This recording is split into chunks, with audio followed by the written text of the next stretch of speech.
Welcome back to the NFL Draft Bible Player Spotlight Show. I am your host, Chris Shanafelt, bringing you the names that you need to know first since 2002. Visit NFLDraftBible.com. And right now we are joined by one of the top interior defensive linemen in the 2018 NFL Draft. He's the career leader in tackles for losses in all of the FCS. Out of Sam Houston State University, he's P.J. Hall. Fresh out of a workout. P.J., how's it going this afternoon? I'm going pretty good. Just got to finishing my workout. Feeling pretty good right now. So let's start off right there. Where are you training at, and what did today's workout consist of as you continue to get ready for your pro day, which is less than now 3 weeks away? I'm training at Michael Johnson Performance out here in Dallas, Texas. Basically today what I worked on was just my 40, working on my top end speed, making sure I maintain it. My technique, making sure I just have the perfect form, and also just touching up a little bit things on my vertical jump and my broad jump also, and hitting a little lower body lift. Well, we are days removed from the NFL Combine, and of course Michael Johnson's sports performance. They had a few guys, more than a few guys, that put up really big numbers at the NFL Combine. And, you know, PJ, a lot of people were surprised that you weren't invited to Indianapolis to take part in the NFL Combine. I talked to a few people down there, though, that believe at your pro day you'll put up numbers that'll look similar to a linebacker, maybe even a defensive back in some categories. What are some of your goals? What are some of the numbers you're aiming to hit once your pro day does roll around? Yeah, I've been working pretty hard. They've been helping me get right, perfecting all my technique and stuff. But some of my goals, like for the 40, I'm hoping to hit a 4.6, vertical jump at least a 38, broad jump at least a 9.8, or better.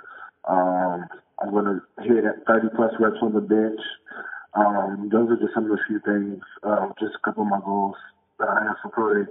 Absolutely. Again, I mean, numbers that if you see a big 300-pound defensive lineman hit, I mean, you're definitely going to open up a lot of eyes, and I think you're going to do just that. Again, just under 3 weeks away from your pro day. A couple months ago, though, PJ, you had an opportunity to play in the East-West Shrine game against some of the top players in the country. I mean, what was that like to compete with some Power 5 guys? Being from the FCS, and what were some of the things you were able to take away from the NFL coaches that you were around throughout the week? It was pretty good. It was great to be around all those great players, some of the best in the country. You got to see where you stood versus everybody else, because especially me, I'm not used to playing people at that level, so it was great to finally get to play against them and see how I stood up versus everybody else, and I felt pretty confident about that. And also the country stuff was great. It was amazing. Trying to get a feel of how it will be at the next level. So it was just a great experience overall. Yeah, you had a great week of practice. I was down there in person, and of course in the game itself, you got your hands on a couple of quarterbacks, including Ohio State's J.T. Barrett. So that had to be a lot of fun. What were some of the conversations like with the teams that you met with down in St. Pete? And if you don't mind me asking, who were some of the teams that you met with? The conversations were real good. They loved how I played about explosion, how I showed I could play at that level. But I met a lot of people. Met with some of the main ones that I met with consistently. Where I met with the Eagles a lot. I met with the Dolphins, the Cowboys, the Vikings. That's just to name a few. But I had a pretty good number of scouts that I met with throughout the whole week. Awesome. Now we're in the Chicagoland area. Do you mind me asking if you met with the Chicago Bears at all that week? I actually don't remember meeting the Bears. Okay.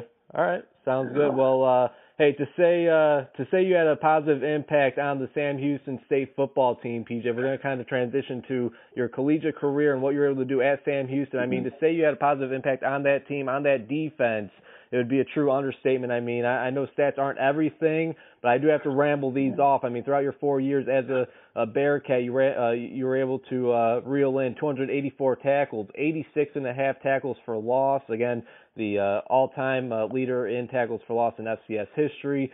42 sacks, which is obviously eye-opening for an interior defensive lineman, 9 forced fumbles, 4 interceptions, and it doesn't stop there. You're able to get the job done on special teams as well, 14 blocked kicks over the past 4 years. I mean, honestly, you can't even really put those numbers up in a Madden video game. I mean, if I were to ask you 10, 15, even 20 years down the road, PJ, when you come back to visit Sam Houston State, how would you like the current students, the alumni, to remember you by? I'm just afraid that I try to do what I had to do in order to help my team win. My coaches did a great job of putting me in the position to get those stats. It helped me a lot. So it's great to have all those accolades and stuff, something to remember, especially way down the line, to look down on, especially when my career in football is done with. It'd be great to look at everything I've done throughout my life. Again, we're chatting with four-time FCS All-American defensive tackle out of Sam Houston State, PJ Hall, here on the NFL Draft Bible Players Spotlight Show. And PJ, you're from the state of Texas. Obviously, Sam Houston State is in Texas. How did some of the bigger schools miss out on you? I mean, obviously there are a ton of big-time Division I programs there in Texas. How did you ultimately land at Sam Houston State?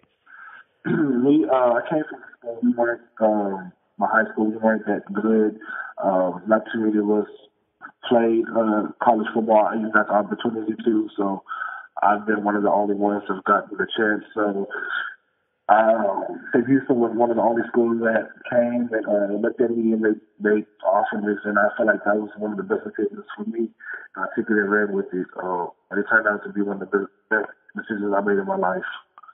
Absolutely. Now, PJ, I've read a couple different scouting reports on you, and one of the first things always listed under weakness is that they say you're undersized. Now maybe it's not always ideal. It really depends on the player, but watching your film, PJ, it almost looks like you're able to use your quote-unquote smaller size to your advantage. I mean, is that accurate to say, and how so? Yeah, I definitely use it to my advantage. I know I'm not the tallest defensive lineman, so me being shorter, I can use that for leverage, and I'm able to get under some linemen I play against, and it helps me a lot whenever me being shorter. And do you have your? I think the Sam Houston State website lists you at 6'1", 305. Is that about accurate? Yeah, I'm like 315. Okay, all right, sounds good. I played at 310 this year. Yeah. Now, how does a guy that size get 14 blocked kicks on special teams? I mean, is it really just an effort thing? I mean, normally those one, you don't really see 14 blocked kicks in the college career, but if you were, normally you would think the guy would be 6'6", 6'7", 6'8". Here you are, again, 6'1", 315 pounds. Yeah, it's definitely everything. Just making sure I don't take any plays off, especially on special teams, because my coaches preach that special teams is the most important part of the game. You don't have that many chances, but you can definitely make big plays that can change the game. And I've definitely made plays that have helped us win my special teams. So I feel like just giving all my effort, that's definitely helped me get on those block kicks.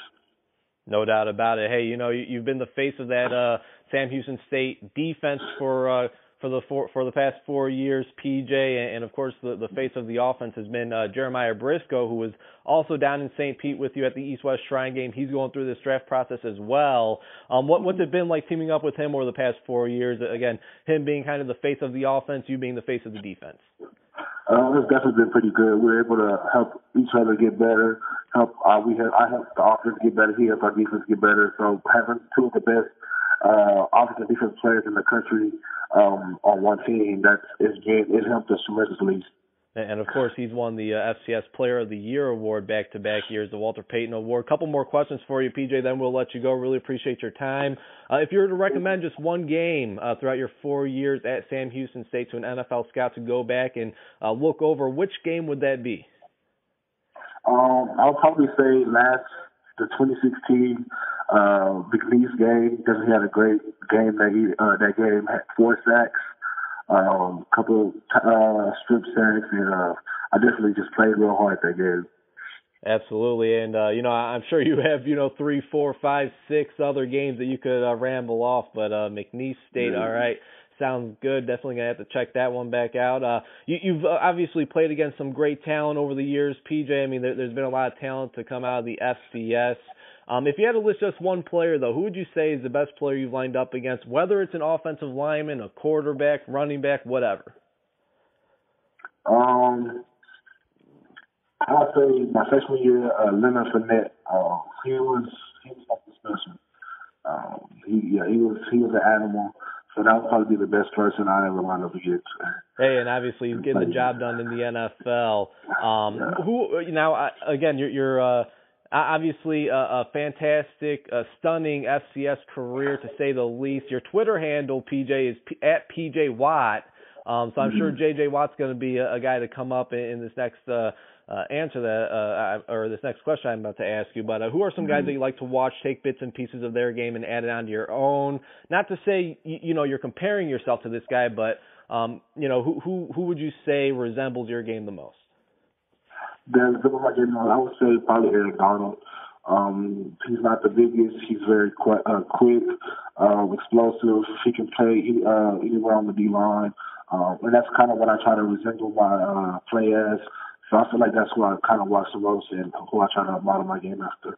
Hey, and like you said, I mean, he's not the biggest or not the tallest guy, but still gets the job done, and arguably the best defender in the NFL right now. Final question for you, and then we'll let you go. Let's say we have all 32 NFL general managers. They're listening to this very interview. Why should they want the defensive tackle out of Sam Houston State, P.J. Hall, part of their team? First part, I just love playing football. I love the game. I just been around the sport my whole life, and I just enjoy playing it. I'm a hard worker. Off the field shows you're going to get a great player. And I'm ready to compete against the best. Hey, sounds good. You were ready a couple months back at the East-West Shrine game, and I have no doubt you'll be ready in a few weeks for your pro day and then ultimately in the NFL. PJ, it's been a lot of fun watching your career play out. Congratulations on the record-setting career you had as a Bearcat, and certainly wishing you all the best as you move on to the NFL. Thank you. I appreciate it.